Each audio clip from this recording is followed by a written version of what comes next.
శుభం వ్యాధ శ్రీ గురుభ్యో నమః. కన్యా రాశి వారికి డిసెంబర్ 1వ తారీఖు నుండి 15వ తారీఖు వరకు ఏ విధంగా ఉన్న విషయాన్ని మనం విశేషం తెలుసుకోవడం ప్రయత్నం చేద్దాం. కన్యా రాశికి ద్వితీయ స్థానంలో ఉన్న బుధుడు, తృతీయంలో శుక్రుడు, రవి, కుజుడు యొక్క ప్రభావం కనిపిస్తోంది. షష్ఠ స్థానంలో రాహు యొక్క ప్రభావం, సప్తమంలో శనీశ్వరుడు యొక్క ఇబ్బందికరమైన పరిస్థితి కనబడుతోంది. అలాగే లాభస్థానంలో చూస్తే గురుడు ఉన్నాడు, అతను రాజ్యంలోకి వెళ్తాడు 8వ తారీఖు తర్వాత. సో ఈ రకంగా ఉన్నప్పుడు కన్యా రాశి వారికి ఆర్థిక విషయానికి వచ్చినప్పుడు ఉద్యోగంలో చిన్న మార్పు, ఇంక్రిమెంట్స్ ఇవన్నీ జరిగే అవకాశం ఉంటుంది.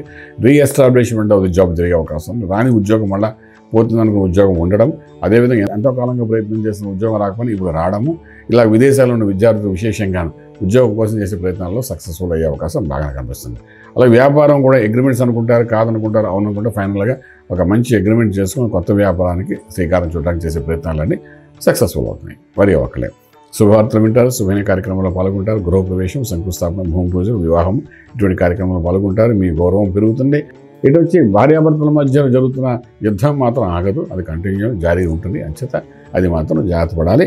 అలాగే మీ వాక్కి మీ బలం పెరుగుతుంది, మీ గౌరవం పెరుగుతుంది. సొసైటీలో మీ మాటకి విలువ కూడా పెరిగే అవకాశాలు 15 రోజులు బాగా కనిపిస్తున్నాయి. ఇవన్నీ ఒక ఎత్తుగా ఉంటే ఆరోగ్యమే మహాభాగ్యం అనుకుంటాం కాబట్టి ఆరోగ్య విషయం మనం చూసుకోవాలి.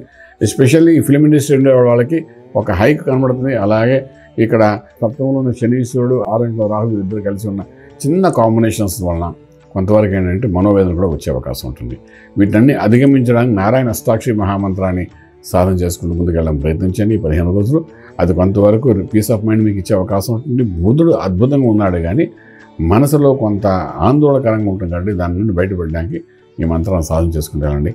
రాజమార్గంలో రాజ్యం పొందగలుగుతారు. శుభం వ్యాధి.